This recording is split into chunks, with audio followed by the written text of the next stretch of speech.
इस्लामाबाद में तकरीब से खिताब में वज़ीर आज़म शहबाज शरीफ ने कहा कि आज से 10-12 माह पहले 12 कहू अंडरपास मंसूबे का प्लान बनाया गया था। पहले 12 कहू का मंसूबा CDA के हवाले किया, फिर NLC के हवाले कर दिया गया।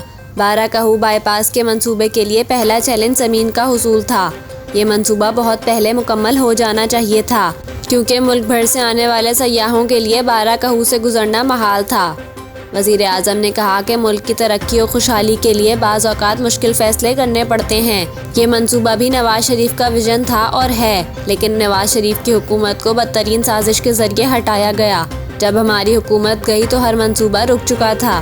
शहबाज शरीफ का कहना था कि आर्मी चीफ अगर सपोर्ट ना करते तो ये काम मुकम्मल नहीं होता।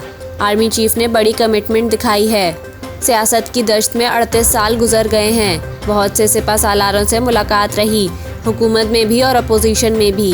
एक ही मकसद होता था कि मुल्क तरक्की करे, इदारे मिलकर मुशावरत करें। उन्होंने मज़ीद कहा कि दिल में एक ही बात समाई हुई है कि हमें गरीब मुल्क का ख्याल करना है।